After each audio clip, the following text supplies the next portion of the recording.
윤 대통령은 지난 1월 김건희 도이치모터스 주가 조작 특검법의 거부권을 행사한 바 있습니다. 대통령이 가족을 대상으로 한 수사에 거부권을 행사하며 수사를 거부하는 일은 헌정사상 최초였습니다. 윤 대통령은 또 최혜병 특검법에도 거부권을 행사하겠다고 공언하고 있습니다. 내일 국무회의에서 아마 거부권이 행사될 것으로 예상이 됩니다.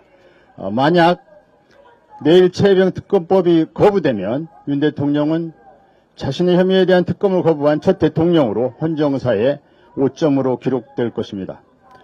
올 1월 행사한 김건희 특검법 거부, 내일 최혜병 특검법 거부는 모두 대통령 권한의 명백한 사적 남용입니다.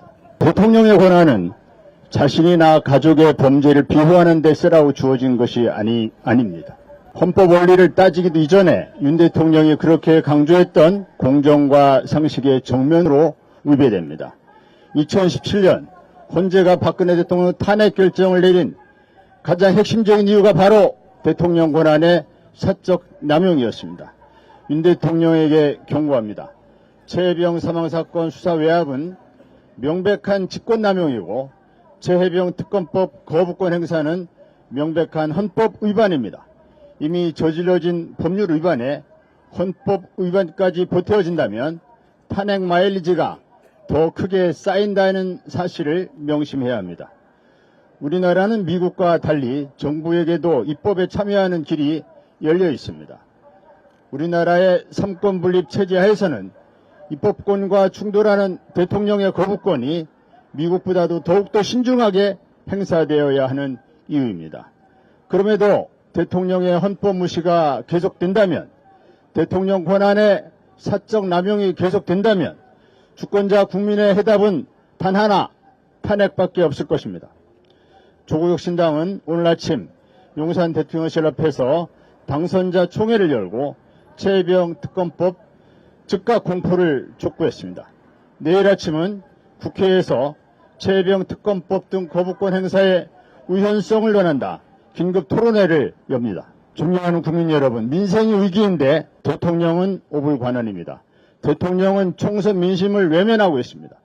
국민이 변화라고 명령했는데 대통령은 거부하고 있습니다. 대통령은 스스로 막다른 길을 선택하고 있습니다. 그 피해는 고스란히 국민 몫입니다. 그래서 조국혁신당은 제안합니다. 야6당 대표가 함께 모이는 야6당 대표 연석회의를 엽시다. 대통령이 우현적 거부권 행사를 강행한다면 국회에서 재의결을 통해서 거부권을 거부하는 방안을 함께 모색합시다. 뿐만 아니라 머리를 맞대고 지혜를 모아서 민생을 구하고 민주주의를 살려냅시다. 민생 회복 방안도 함께 논하고 개헌도 특검도 검찰개혁 방안도 언론개혁 방안도 함께 풀어냅시다. 윤석열 대통령이 실종시켜버린 정치를 야6당이 복원시킵시다. 정치가 희망이 될 수 있음을 국민들에게 보여줍시다. 오늘 야6당 원내대표단이 모인 이 자리가 최혜병 특검법 관철을 위한 공동에만 그치지 않고 민생과 민주주의를 살리는 야6당의 연대와 협력의 첫걸음이 되길 소망합니다. 비상시국인 만큼 비상한 대책을 마련해야 한다는데 모두 함께 하실 줄 믿습니다.